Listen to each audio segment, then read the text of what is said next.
On this railway adventure, Scotland's Loch Ness Monster, the castle of Shakespeare's Macbeth, and the Stone of Scone on the ScotRail and Strathspey Railways. Hi, I'm Bernie Coppell.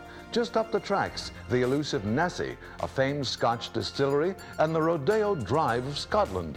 Join me from Edinburgh to the Kyle of Lochalsh on railway adventures across Europe. Journey across the globe, from Scotland to China, with world's greatest train ride videos. Experience the breathtaking thrill and adventure of authentic train travel as you follow the tracks to unique history, fascinating people, and breathtaking scenery. All aboard!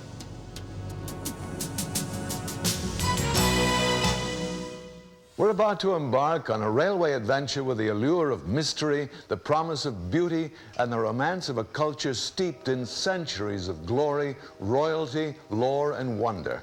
We'll begin our railway adventure in Edinburgh and travel through 263 miles of Scotland's most scenic terrain to the Kyle of Lochalsh.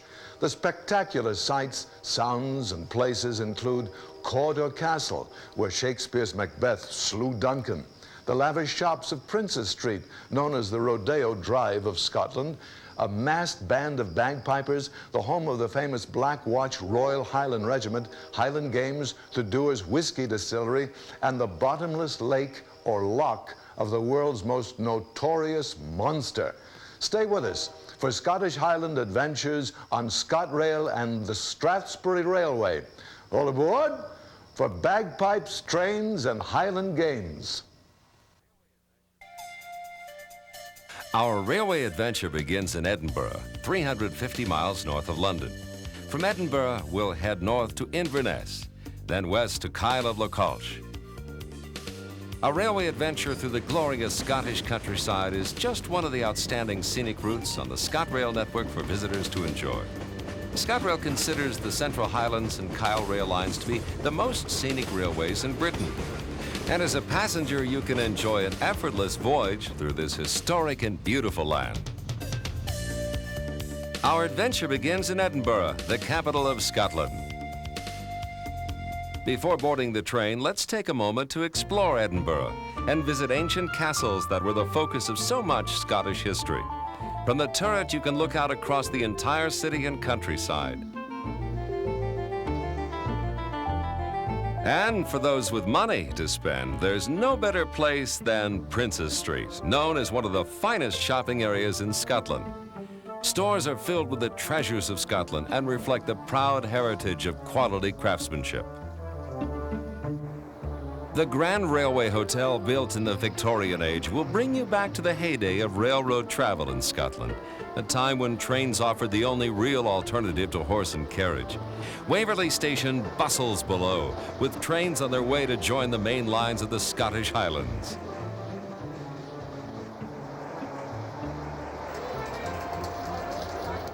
Just minutes from the station, passengers heading north will enjoy a thrilling experience. The Forth Bridge, built at the turn of the century, rides high above the water and offers spectacular views. The mile-and-a-half-long bridge gives every passenger a front row seat to view the beautiful terrain. Then on to Perth.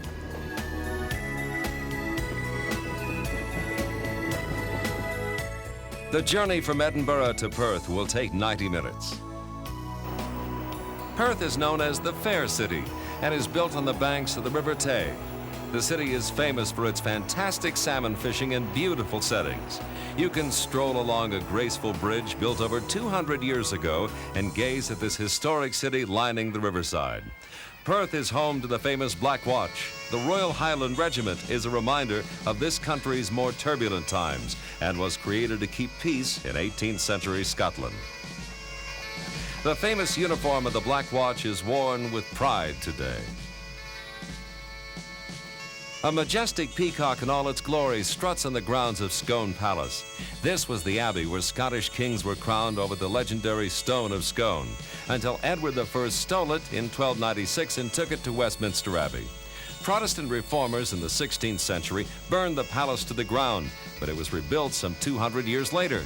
The palace is home to a fine collection of ivories, porcelain, clocks, and needlework.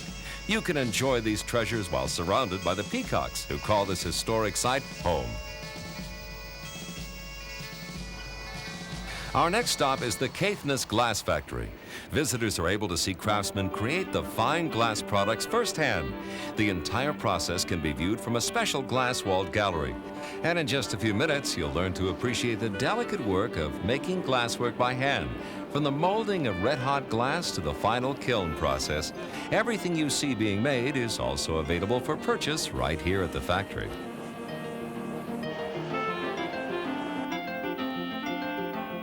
Our railway adventure now brings us to the Dewar's Whiskey Distillery. Scotch whiskey is one of Scotland's premier exports. This blending and bottling plant can fill over 350,000 bottles a day and ships over 90% of its product abroad.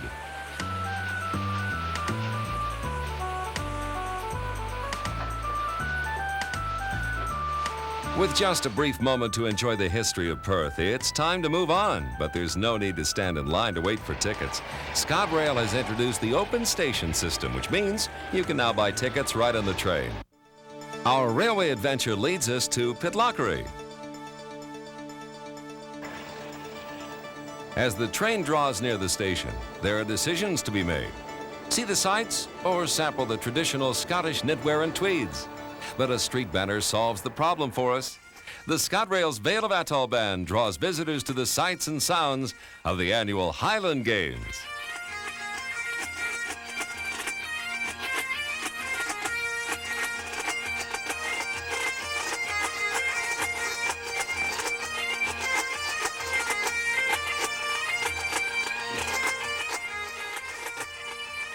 Cycle racing is a popular event and was added to the games in 1900. You can see heavyweights struggle for glory in the traditional tug of war. The pole takes strong hands and a powerful back, but it's determination and sheer manpower that wins in the end. That was brute force, while this is sheer grace and precision, the sword dance. Footwork and muscle power win the prize for tossing the caber, but this day nobody won. The caber just fell over backwards and never overturned.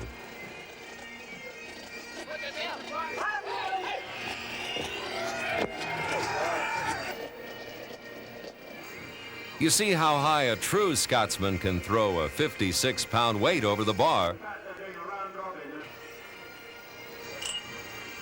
Finally, the parade of the massed pipe bands. The Highland Games, a day of sports and spectacle for the adventurer.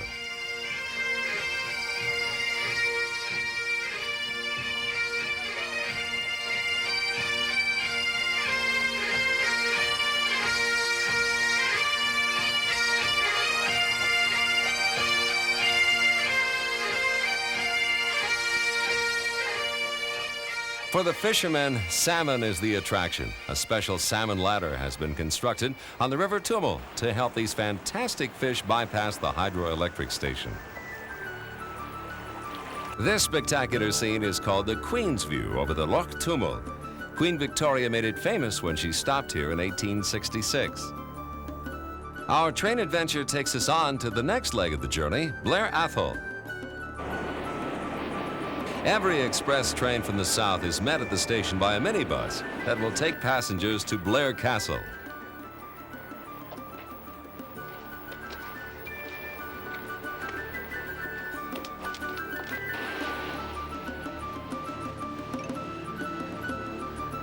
It's home to the only man in Britain who's allowed to have his own private army, the Duke of Atholl.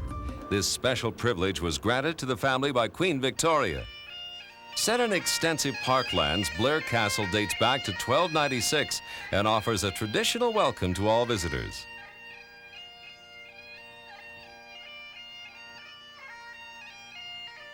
A portrait of the present Duke hangs in the paneled entrance hall along with his collection of swords and crossbows.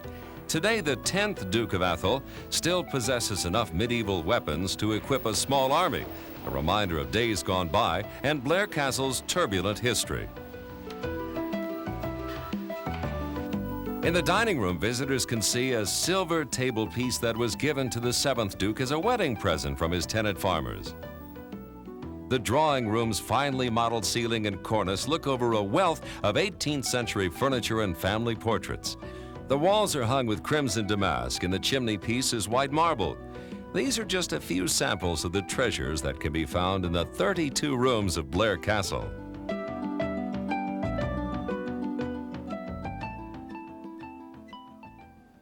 From Blair Castle, our train sets out along Glengarry.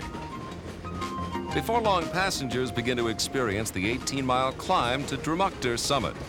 Here, the hills soar above 3,000 feet, but the powerful diesel locomotive makes easy going of the steep inclines and rise to the top.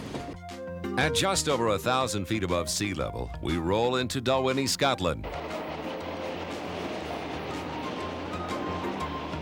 Dalwhinnie is just a tiny community, but the mountain water is pure, clear, and cold, so they built a whiskey distillery. On guided tours, visitors learn that whiskey has been made here since the last World War, and you can see each stage of the whiskey-making process. Master craftsmen mix barley and water in huge copper stills to make some of Scotland's special spirits.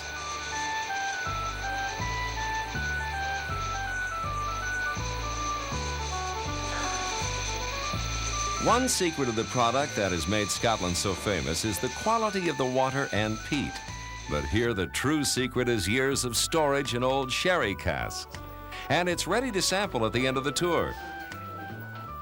Our railway adventure now takes us into the Cairngorms, a range of mountains with 4 of the 5 highest peaks in Britain. This mountain range is home to the Highlands' vast sports centre at Abermore.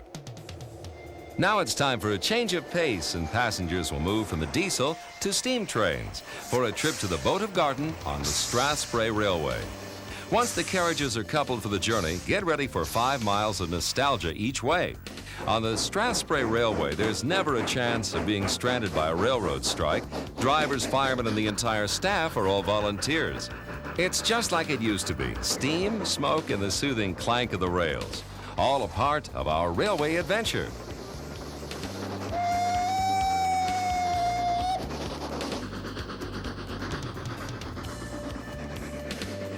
The Strathspey delivers passengers to our next adventure, a ski lift to 3,600 feet.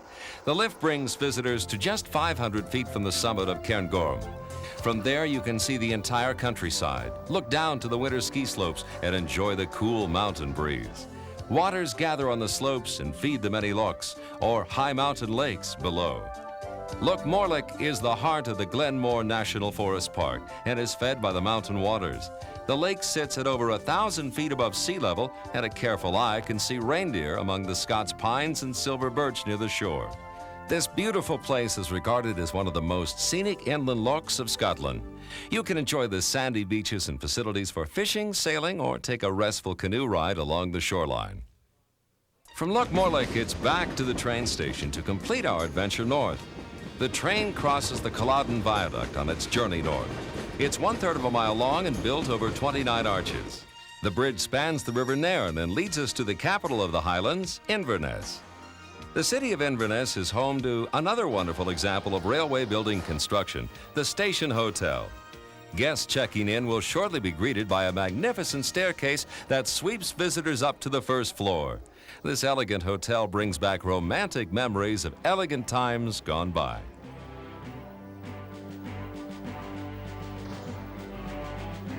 Inverness is located on the River Ness and is guarded on the east bank by the Inverness Castle, rebuilt in 1834 on the exact site of the original, which dated back to the 11th century. On the west bank, the Inverness Cathedral stands watch over the river. It was built in the 19th century. Inverness lies at one end of the Caledonian Canal, which was built by Thomas Telford in the 19th century.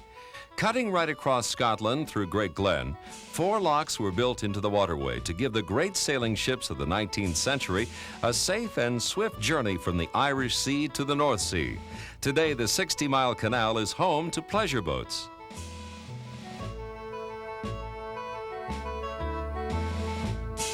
Visitors can tour Scotland's most famous high mountain lake, Loch Ness, by motor launch. The boats travel along the entire length of the loch. Throughout the summer, there are daily ScotRail excursion trains from Kingussie, Avamore, and Inverness that meet with the Loch Ness cruise. It's a whole day of adventure and time to wonder about the tales of the deep and the Loch Ness Monster. We continue our railway adventure on ScotRail. On our way back to Inverness, we pass the ruins of Urquhart Castle, and we once again are reminded of this land's violent past. Built in the 14th century, this was one of Scotland's largest castles and commanded an impressive view of the loch. Beautiful beds of flowers and lush green lawns give welcome to visitors of the Cawdor Castle. Just a short ride from Inverness, Cawdor Castle brings us back to the time of Shakespeare.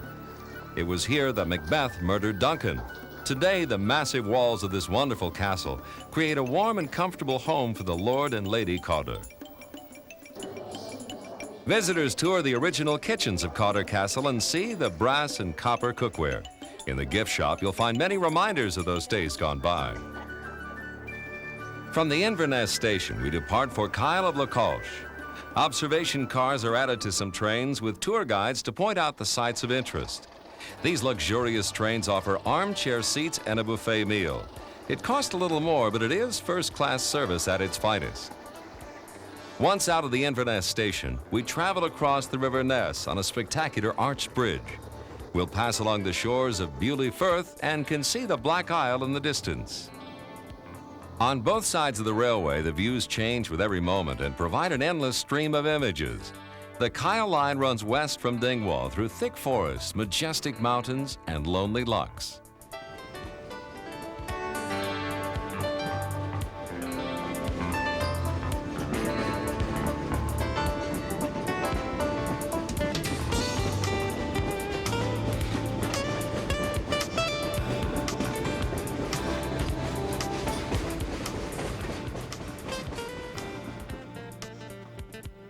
Poems are written about the scenes you will enjoy from the comfort of this elegant train. Your adventure on the Kyle will pass one poetic village after another. Auchinault, Auchnasheen, Aughnashellick are all part of the trip.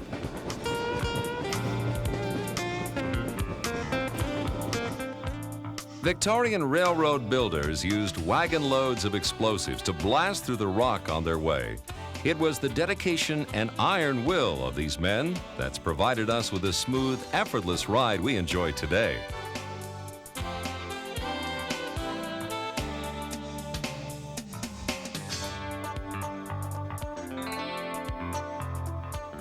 Every bend in the track reveals a new, spectacular sight.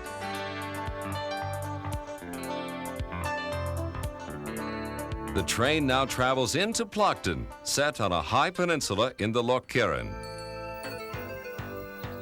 Out of every window, there's a picture-perfect scene, like the row of cottages set against the hills of Applecross. Palm trees grow, sheltered from the Highland weather. And for those who love to sail, there's no finer haven.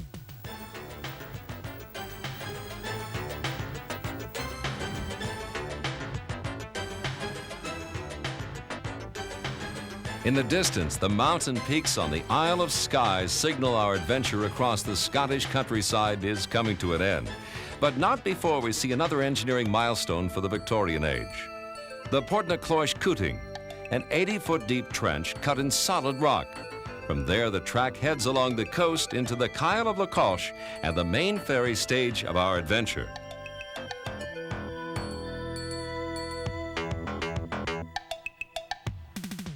So far, we've traveled 263 railway miles on our adventure from Edinburgh.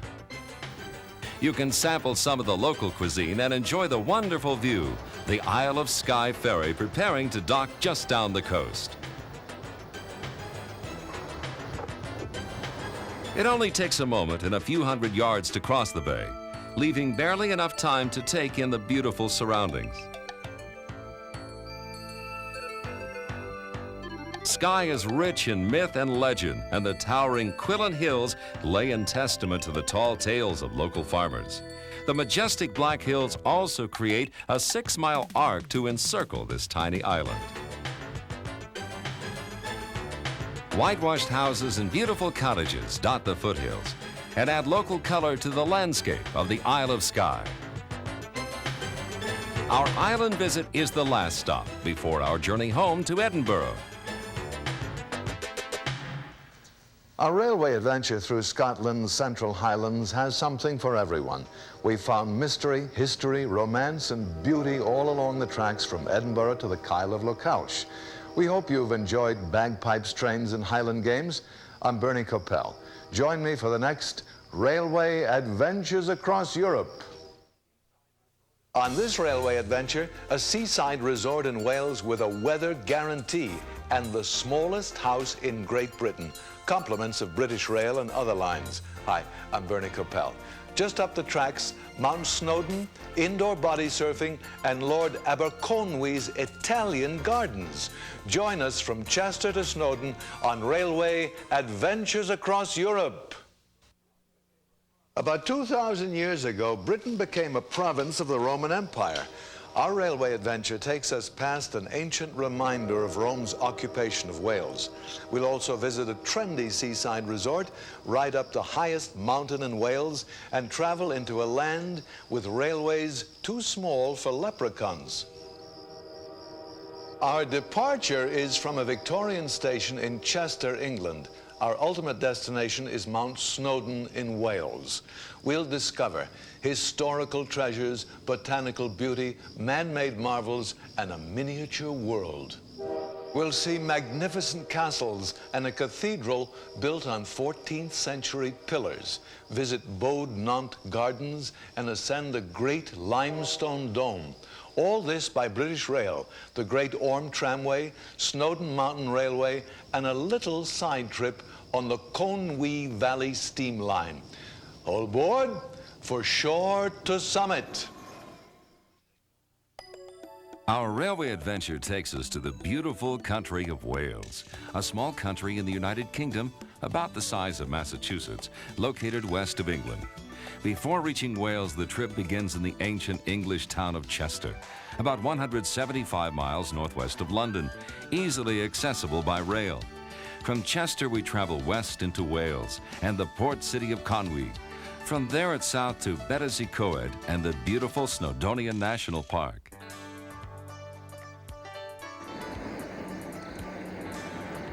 This railway adventure promises magnificent castles, Victorian resorts, unparalleled beaches, gardens, and spectacular scenery.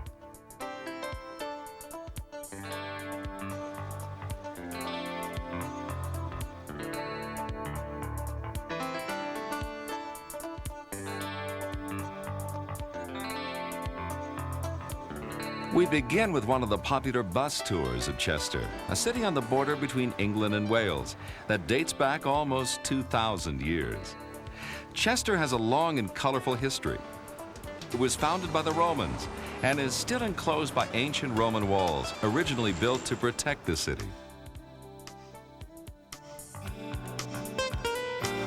The Romans named the city Diva after the river Dee. The bridge crossing here is called the Old Dee Bridge, but it's not nearly as old as the ancient walls. Chester maintains its medieval feel by preserving its architecture. Even modern shops and offices known as the Rows are concealed behind antique-looking fronts.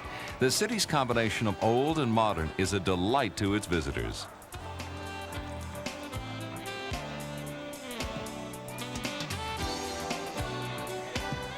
Our brief bus tour of Chester ends at the town's cathedral, dating back to Norman times. The cathedral was restored in the 19th century, but the square central tower still stands on 14th century pillars, and the north sanctuary dates from about 1140.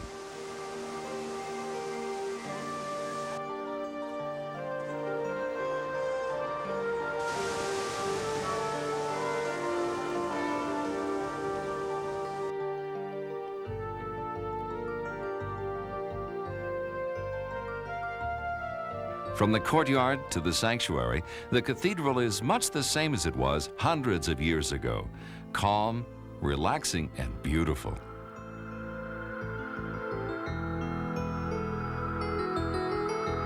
The ancient city walls of Chester run almost unbroken around the old center. These red sandstone walls date to Roman times but have been rebuilt.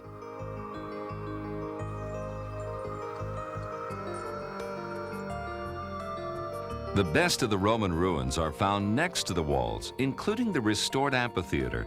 The Romans made Britain a province of their empire shortly after the crucifixion.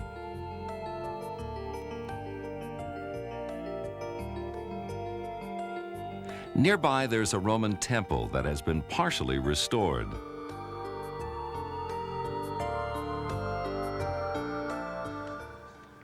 A castle can be seen over the walls of the city. It's been the headquarters of the Cheshire Regiment since Victorian times. Part of the castle is now a museum that tells the regiment's history. Uniforms, saddles, swords, and medals are all on display.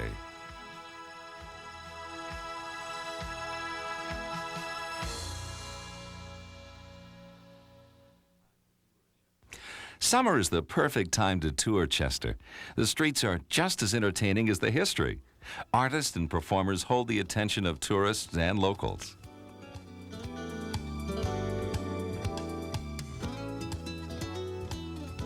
Before Rome's 20th Legion came to conquer Chester, they found that the River Dee was sacred to the native Celts.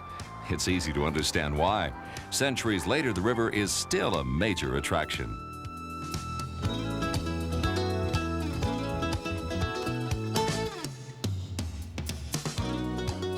To begin our railway adventure into Wales, we depart the English town of Chester from this Victorian station.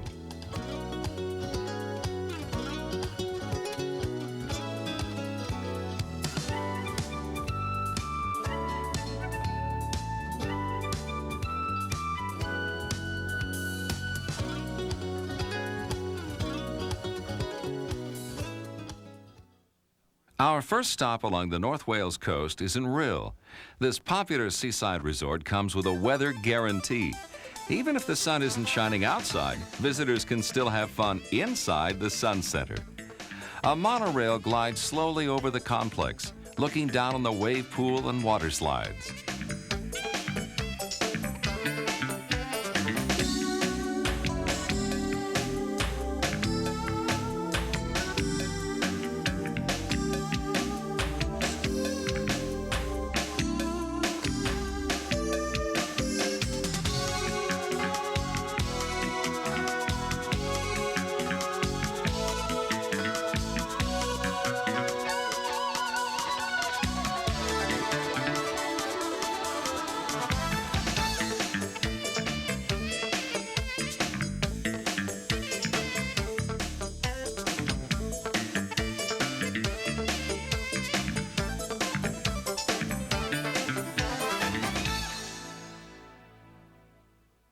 Leaving Rhyl, the train crosses the River Clwyd, cloaked in early morning mist.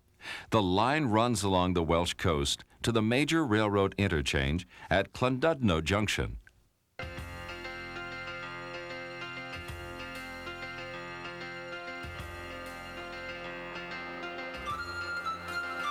Just a few miles north of the main line is the Victorian resort of Llandudno. The town's two bays, Conwy and Orms, have beautiful beaches. Add the pier and promenade and you've got one of North Wales' top resorts.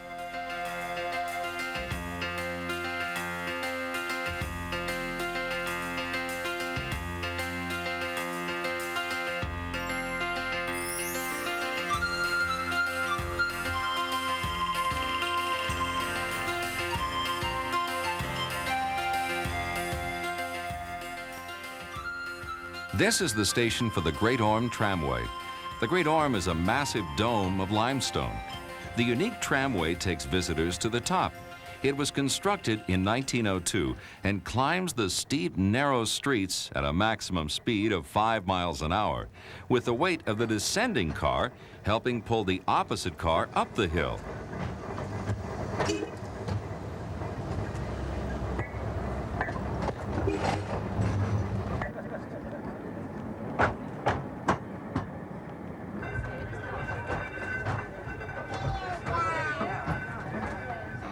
Private roads and cable cars also lead to the top of the Orme.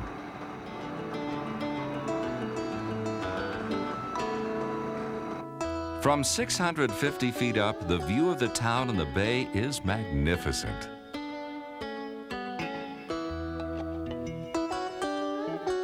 The train takes us back to Llandudno Junction.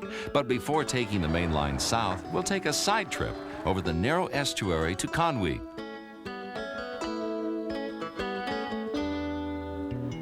Here, the skyline is dominated by the massive castle. Passing trains heading for the North Wales coast add to the atmosphere of this majestic town.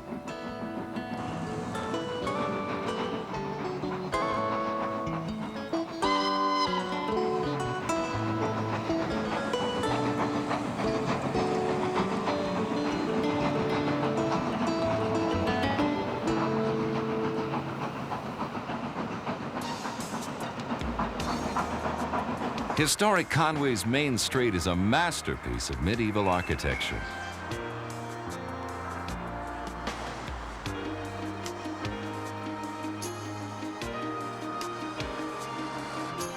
The castle is considered one of Europe's great fortresses. Edward I built it as his headquarters in his efforts to control the Welsh. Originally, the exterior of the castle was whitewashed.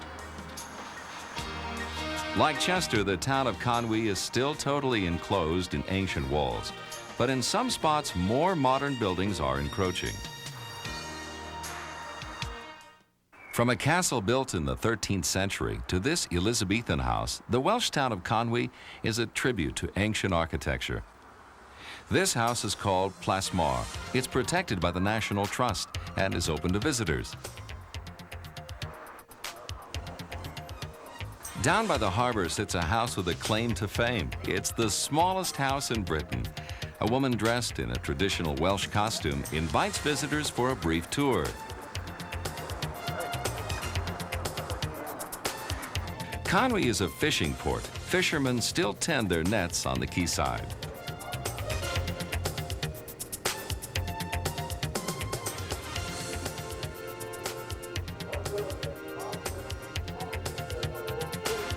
But today there are almost as many pleasure and tour boats as there are commercial boats.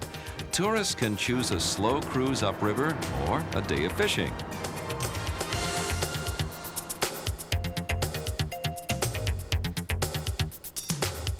Beyond Conwy, the scenery becomes increasingly spectacular.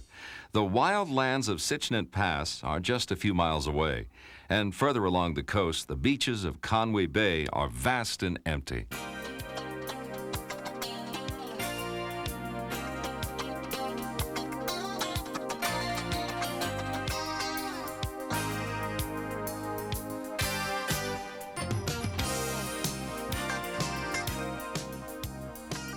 Resuming our railway adventure, we head south down the Conwy Valley to Tallycaffin.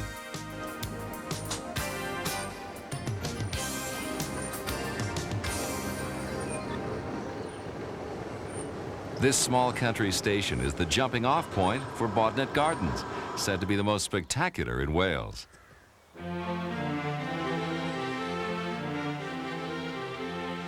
The gardens were developed in the early part of this century by Lord Aberconwy. They started off as a series of Italian-style terraces, but soon grew into a series of landscapes covering over 80 acres.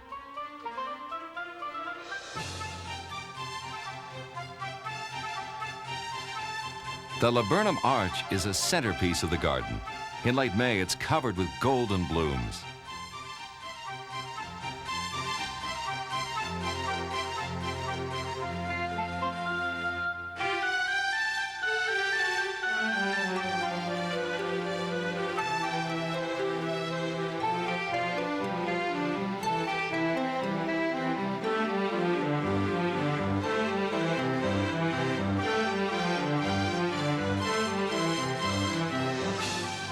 The Pin Mill building comes from Worcester and was rebuilt here in 1938.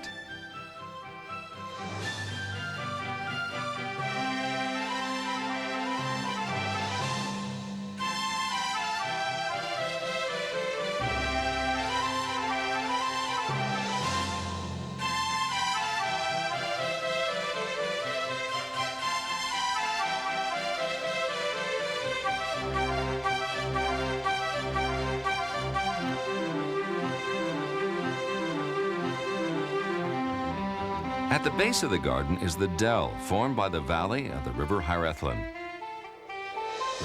These gardens are cared for and preserved by Britain's National Trust.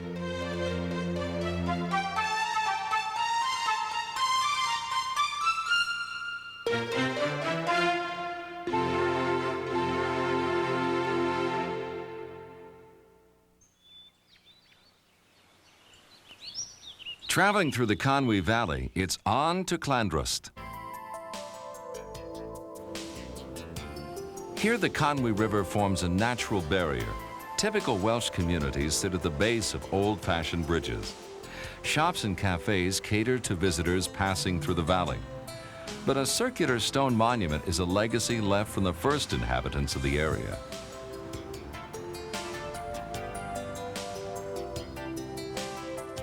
And on the other bank of the river, an ancient church breaks the skyline.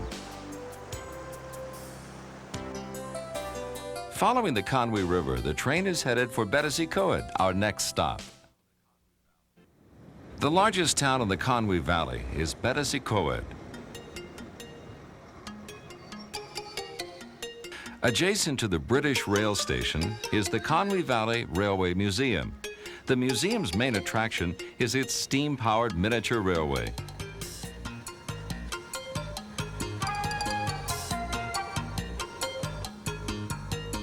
The line features a real steam locomotive, 1/5 the size of a regular train.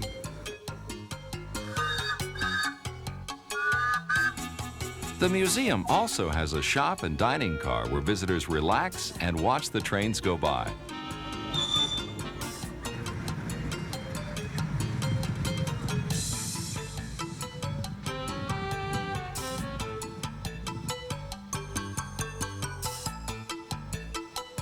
The Visitor Center at Battersea Coed is a good place to begin a tour of the area. Mountains and forests surround the town, and the rapids of Conwy Falls are just off the main street.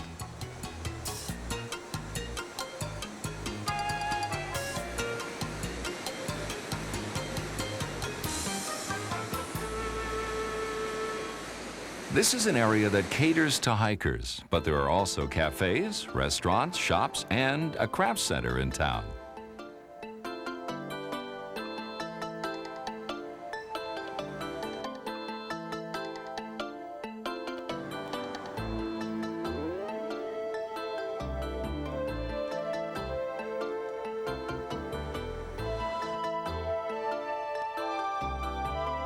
For the more adventurous, there are guided tours into the mountains.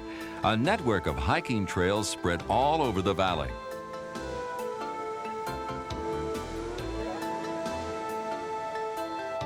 Battersea Coed is in the Snowdonian National Park.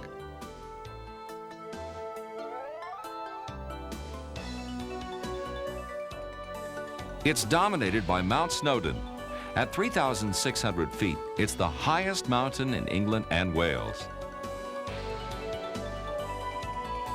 Visitors come to enjoy the dramatic scenery or to participate in outdoor sports and activities.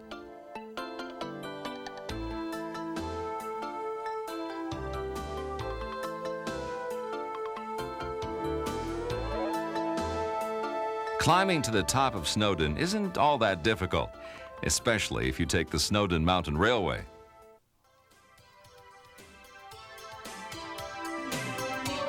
The Cog or Rack Railway opened in 1896 and is the only one of its kind in Britain.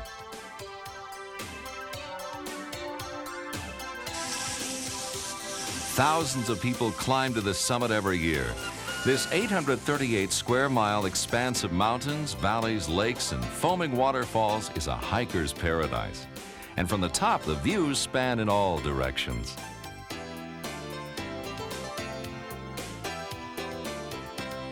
Our railway adventure ends here, at the top of Mount Snowdon.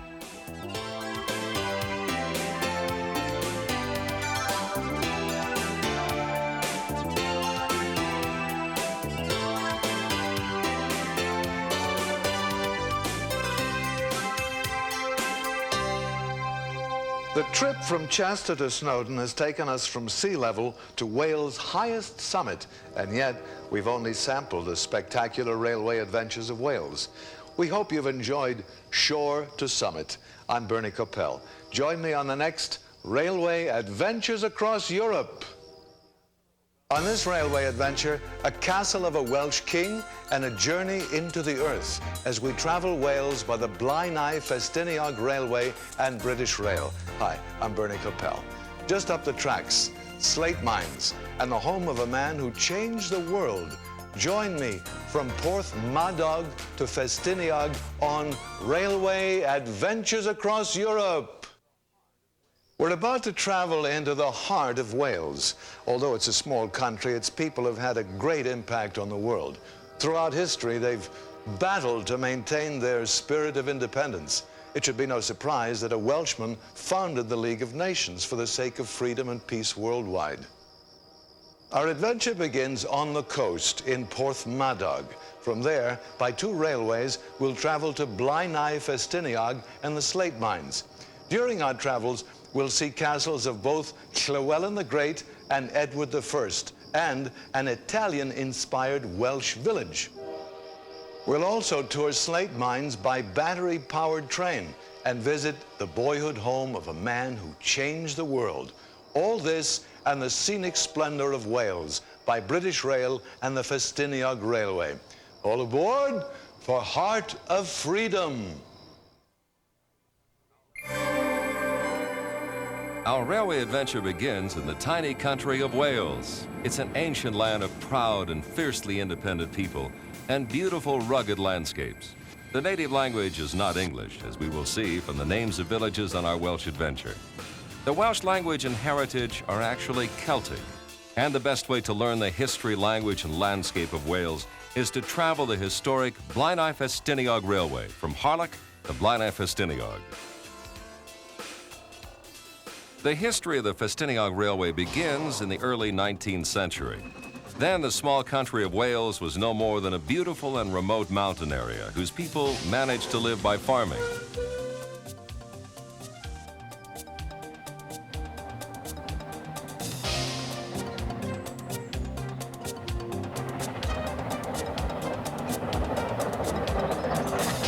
In 1789, the same year the French Revolution began, William Alexander Maddox arrived in Wales. He accomplished almost as great a revolution in this rugged land. Maddox's adventures, mostly reclaiming land from the sea, almost left him bankrupt.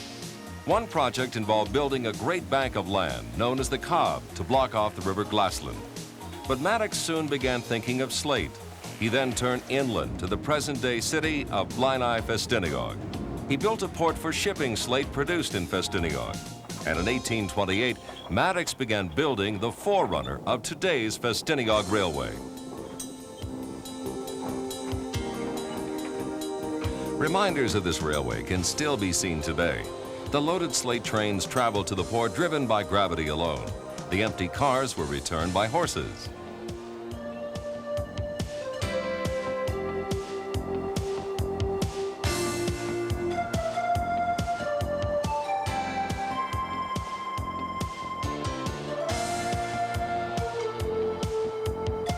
The railroad was built by hand. The workers used simple hand tools, horses, and black powder to carve the route out of the hardy Welsh mountains. In spite of the lack of tools, the railway opened officially on April 20th, 1836. As the railway began to make money and business increased, steam instead of gravity was used to drive the engines. The company even decided to take passengers.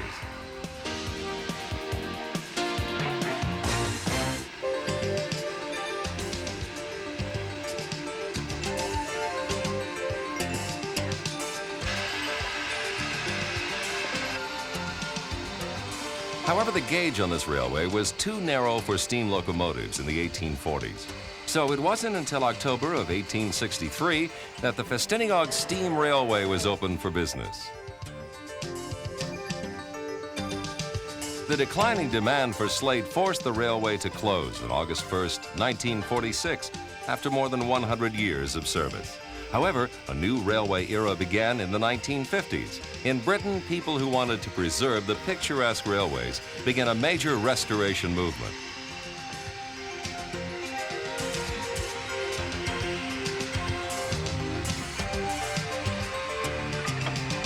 It It took 31 years of hard work and dedication to rebuild the Festiniog railroads.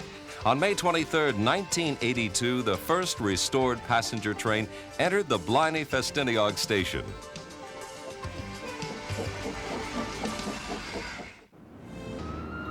Our railway adventure on the Festiniog Railway in Wales will begin along the coast at Harlech, where the rugged Welsh mountains run down to the sea at Cardigan Bay. Harlech has been immortalized in songs and stories. Here, the courageous men of Harlech resisted the invading English soldiers who tried to subdue the Welsh in 1468. The city's impressive castle was built by Edward I in the 1200s on the site of a Celtic fortress.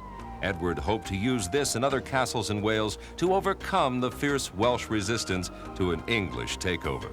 Later in its life, Harlech Castle would be the last castle in Great Britain to be subdued by Oliver Cromwell's men in the English Protestant rebellion against Catholic Charles I in the 1600s.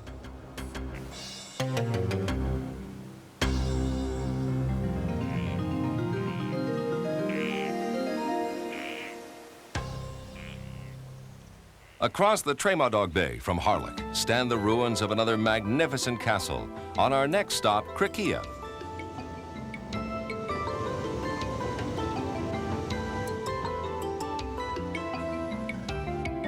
This castle was established around 1230 in the time of Llywelyn the Great, the last Welsh king.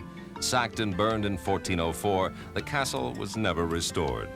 Criccieth is a typical Welsh seaside resort. It offers fine hotels, as well as rail and road links that make it the best place from which to tour the Flein Peninsula. 2 miles northeast of Criccieth is the small village of Llanystumdwy.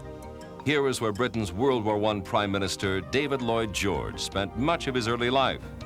Lloyd George lived in this tiny house with his mother and uncle. In 1916, he was elected the 36th Prime Minister of the United Kingdom. Today, he is remembered for establishing the League of Nations at the end of World War I in 1919. At the end of his distinguished career, Lloyd George returned to this charming village and spent many hours sitting in this tranquil spot, which now marks the site of his grave, overlooking the beautiful river Dwyfor.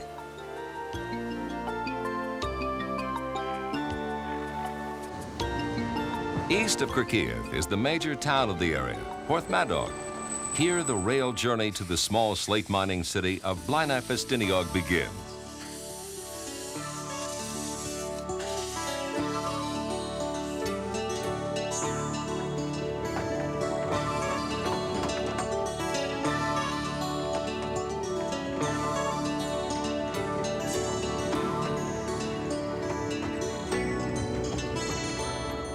The beautiful city of Porthmadog was a shipping town. The proud sailing vessels of the 1800s that carried slate across the seas have been replaced by pleasure yachts of all sizes. Across the harbor, the Festiniog Railway has its station at Harbour Station. Every year in the spring, the Festiniog Railway holds a festival weekend. At that time, all the steam engines are brought out on parade.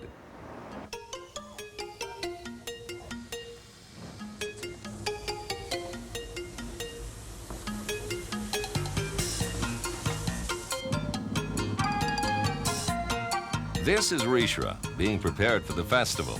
This engine is probably the smallest industrial engine ever exported from Britain. It was sold to India, but returned to Wales and restored in 1971.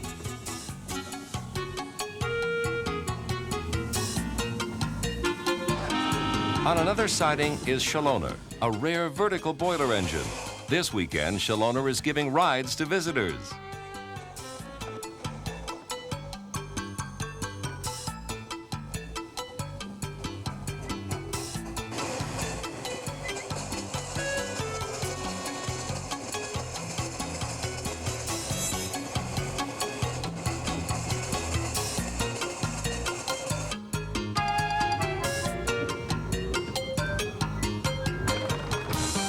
Inside the buildings are many displays and models, including this incredible O-gauge model steam railway.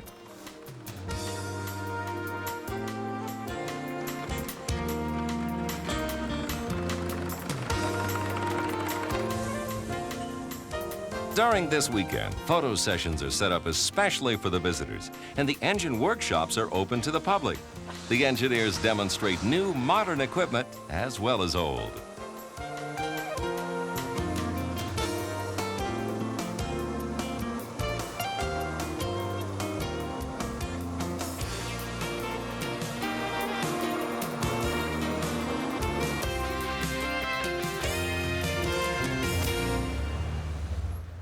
Back outside at the Festiniog Railway's Harbour Station in Wales, the steam locomotive Mountaineer prepares the train for the festival.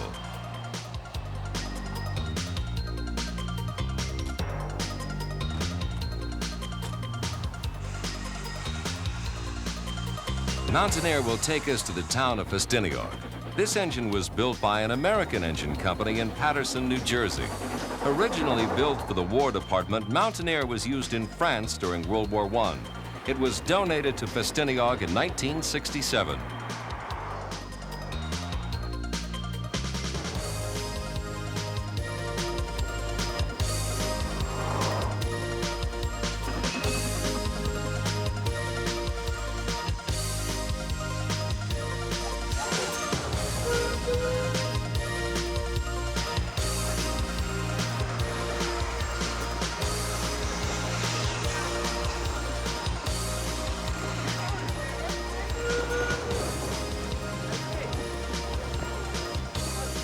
After traveling 2 miles, Mountaineer slides into Meanforth Station. Just a half a mile from the station stands the famous Italian-inspired village of Porthmeirion.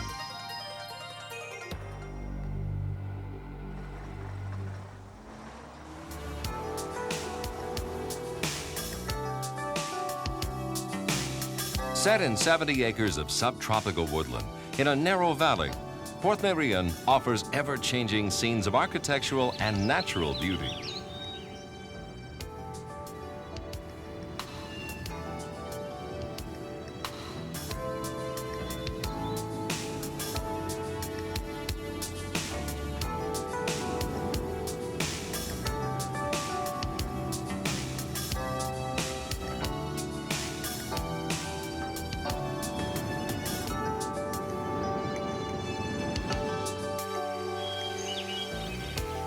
The incredible village was built by Sir Clough Williams Ellis between 1925 and 1972. He intended to develop this beautiful site without spoiling it. No doubt about it, he succeeded. There is a first-class hotel on the grounds, and many of the cottages can be rented for vacations and weekends.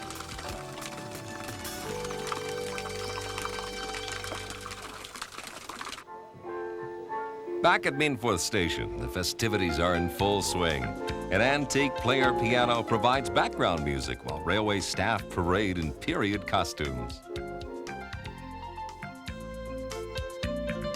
One of the most popular attractions this weekend is the chance to be the engineer of a steam locomotive. Britomart was built in Leeds, England in 1899. Unlike the oil-burning Festiniog engines, Britomart still burns coal.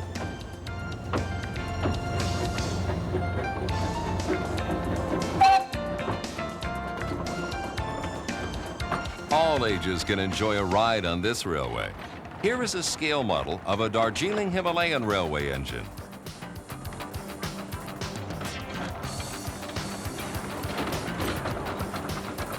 On the sidings, the gravity slate train is preparing to run.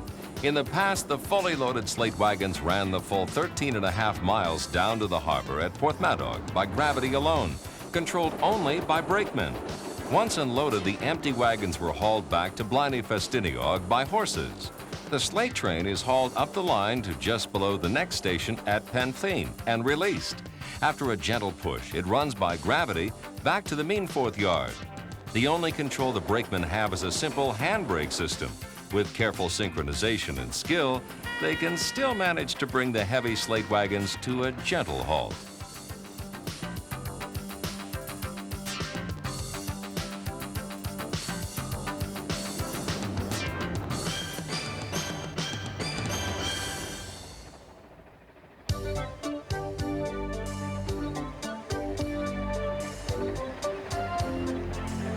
Now it's back on board the train for the climb to the next station, Penflein.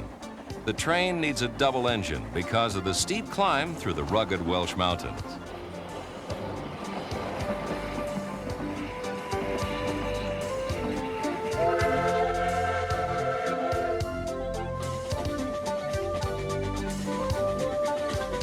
After a short stop at Penfleet, the train heads for Tennebuch.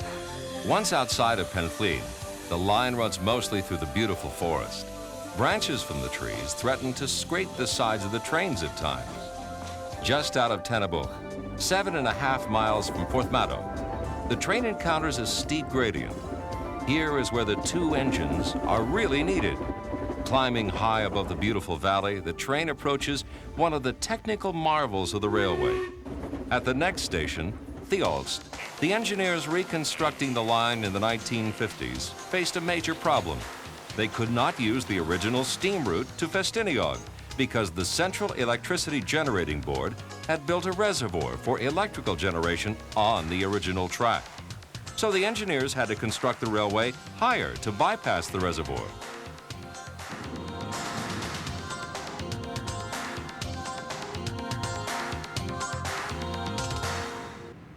The original Festiniog railway line continued through the old Moylwyn Tunnel. To gain height, the new line had to be built in an open spiral, unique in Britain, before continuing through a new tunnel higher up the mountainside. Here's the best view of the spiral. The first part is hidden in the trees, but once in the open, the line crosses over itself before swinging around behind this small hill. Emerging once more, the train completes its 360-degree turn. The root of the old track bed and many of the original timbers can still be seen beneath the new embankment.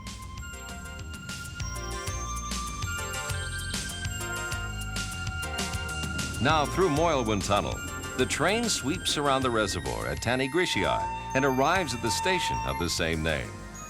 This reservoir has tamed and harnessed the power of the humble mountain stream through pumped hydroelectric generating stations. The designers of this station took great care to make the least environmental impact. Local stone was used, and only 1/3 of the building is visible above ground.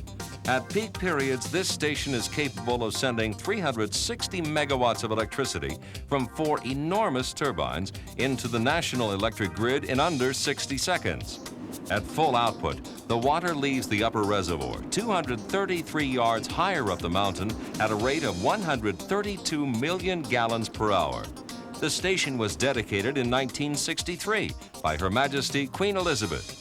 Visitors are welcome and guided tours are available 7 days a week.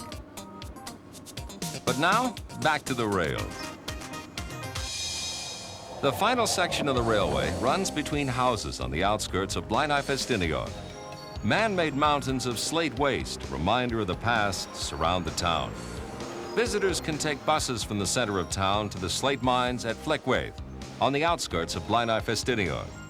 There an exhibit, a guided tour, and practical examples demonstrate in graphic detail how slate was mined. The quarry is still active today. Visitors must wear hard hats. The small battery-powered train is well protected, though. Don't worry about the fact that the tunnel is just inches above you. Once inside, a guide explains how miners drilled the rock with only primitive tools in almost total darkness.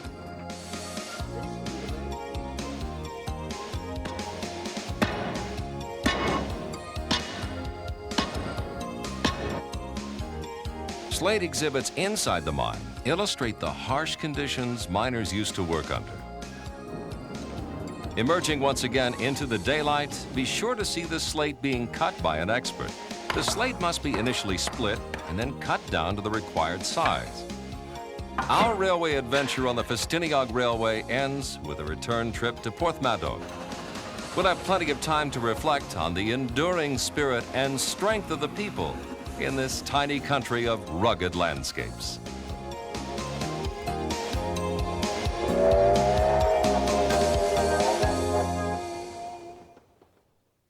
Wales is known for its rugged beauty, the independent spirit of its people, ancient Celtic heritage, and its slate mines.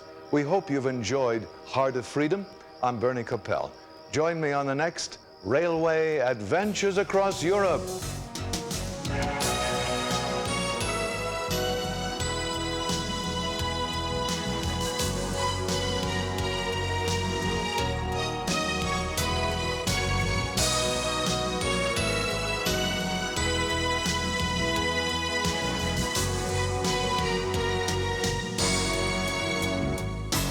on the next World's Greatest Train Ride Video Adventure.